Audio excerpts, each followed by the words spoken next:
Idineklarang sufficient informed ng House Committee on Justice ang ikatlo at ikaapat na impeachment complaint laban kay Vice President Sara Duterte. Isilantabi naman ang unang reklamo dahil sa pagtatalo kung labag ito sa one-year bar rule, habang binawi ng mga complainant ang ikalawang reklamo. May kumwestiyon naman sa pagiging patas ng mga kongresista dahil sa alegasyong ilan sa kanila ay nakatanggap umano ng male-maletang pera. Nakatutok live si Tina Pangiliban Perez. Tina. Mel, Emil, Vicky, sinimula na kanina ng House Committee on Justice ang deliberasyon sa mga inihaing impeachment complaint laban kay Vice President Sara Duterte. Sa kabuuang 4 na reklamo, 2 lang po ang uusan. This Cabrera impeachment complaint, sufficient informed, so ruled. Walang kumontra sa mga miyembro ng House Justice Committee sa pagdeklarang sufficient informed ang ikatlo at ikaapat na impeachment complaint laban kay Vice President Sara Duterte. Ang ikatlong reklamo ay ang inihain ng mga pari, madre at grupo ng mga abogado noong February 9 at inendorso ni ML Party List Representative Laila De Lima.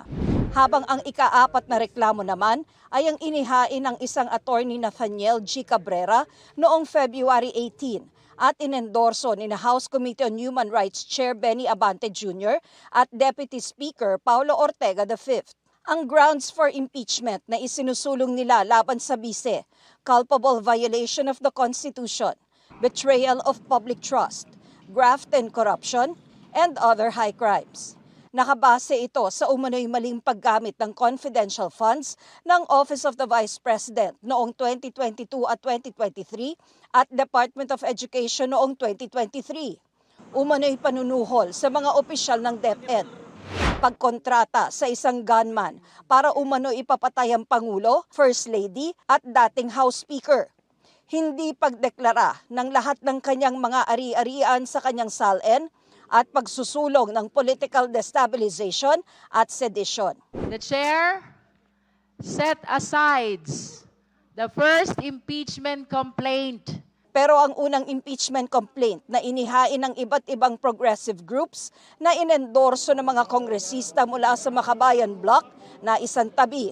Kasunod ito ng pagtatalo sa komite kung labag sa one-year bar rule dahil inihain ang unang reklamo noong February 2. Taliwas ito sa nakasaad sa July 2025 decision ng Korte Suprema na wala dapat bagong reklamo bago ang February 6. The Supreme Court in its decision noong July 25 to 2025 clearly said that no new impeachment complaints, if any, may only be commenced no earlier than February 6 of 2026.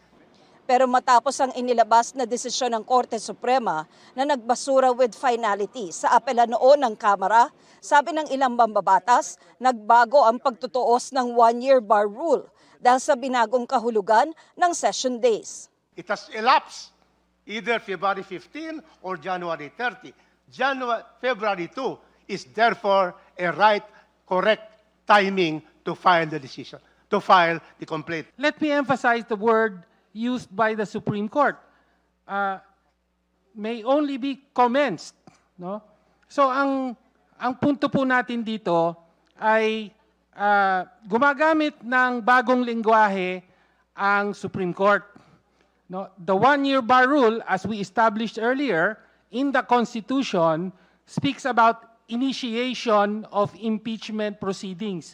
Yun po ang pinagbabawal. Hindi po kasalanan ng mga complainants na they relied on the latest redefinition, reinterpretation by the Supreme Court. We followed what is under the rules of the House. But the House is not the problem. It is the other department.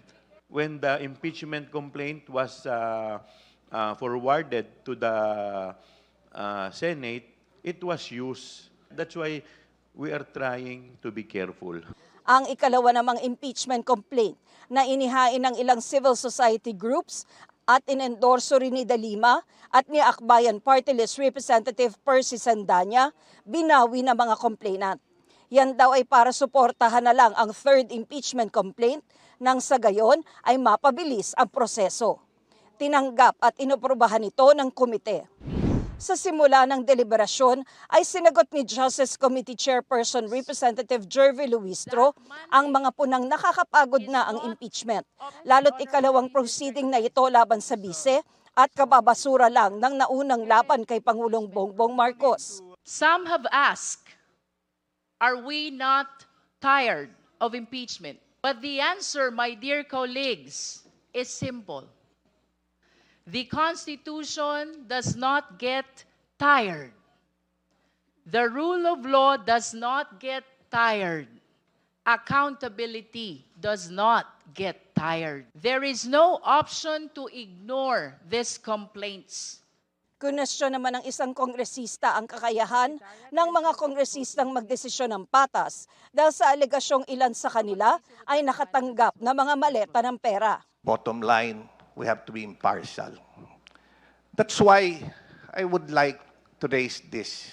The speech of our distinguished colleague is absolutely relevant to the question of sufficiency of form and substance in the matter. I think his speech is out of order. Matapos sitahin ng chairperson ng komite si Suntay na walang kinalaman sa diskusyon ng kanyang pahayag, nagdesisyon ng komiteng burahin sa records ang mga komento nito.